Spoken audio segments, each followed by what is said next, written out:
2022 ഒക്ടോബറിലായിരുന്നു ആ സംഭവം. മഞ്ചേരി പോലീസിന് മാത്രമല്ല, സംസ്ഥാനത്തെ പോലീസ് സേനയ്ക്ക് തന്നെ ചീത്തപ്പേരുണ്ടാക്കിയ സംഭവമായിരുന്നു അത്. അമൃത എന്ന യുവതിയും 10 വയസ്സുള്ള മകനും അമൃതയുടെ സഹോദരനും സുഹൃത്തുക്കളും കാറിൽ സഞ്ചരിക്കുകയായിരുന്നു. പെട്ടെന്ന് പോലീസ് ജീപ്പ് എത്തുന്നു, ഇവരുടെ വാഹനം തടയുന്നു.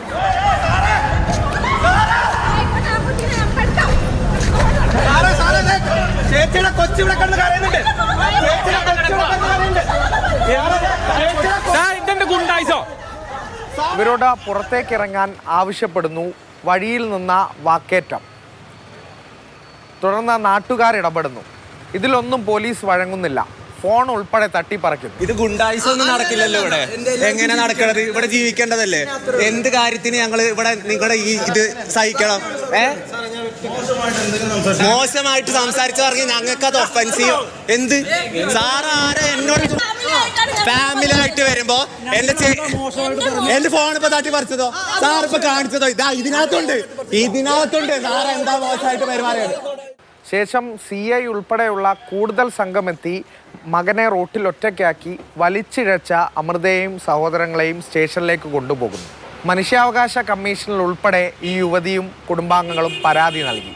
നിലമ്പൂർ റോഡിൽ ചായ കുടിക്കാൻ വേണ്ടിയിട്ട് പോവുമായിരുന്നു. അവിടെ ചെന്ന് വണ്ടി നിർത്തിയതും ഒരു സംഘം പോലീസുകാർ, സബ് ഇൻസ്പെക്ടറുടെ നേതൃത്വത്തിലുള്ള ഒരു സംഘം പോലീസുകാർ വന്ന് ഞങ്ങളുടെ അടുത്ത് വളരെ മോശമായി, ഒന്നും തന്നെ എന്താണ് കാരണം എന്ന് പോലും പറയാതെ നേരെ നമ്മുടെ വണ്ടിയുടെ ഡോറ് തുറക്കുകയും അതിക്രമിച്ച് തുറന്ന് ഫുൾ സെർച്ച് ചെയ്യുകയും ചെയ്തു. അപ്പം ഞങ്ങൾ എന്താണ് കാര്യം സാർ എന്ന് ചോദിക്കുന്നുണ്ട്.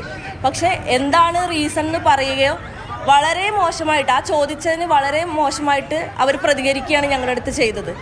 ഇത് ഒരൊറ്റപ്പെട്ട സംഭവമായി മാത്രം നമുക്ക് കാണാൻ സാധിക്കില്ല. സംസ്ഥാനത്തിൻ്റെ വിവിധ തലങ്ങളിൽ ഇതിൻ്റെ ഉദാഹരണങ്ങൾ നമ്മൾ വീണ്ടും കണ്ടു.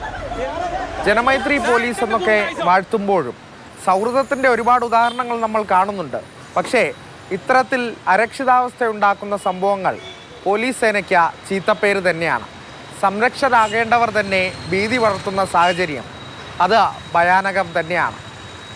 Cameraman Prajosh കുമാറിനൊപ്പം Arun Amrithanath, Mathrubhumi news, Malappuram.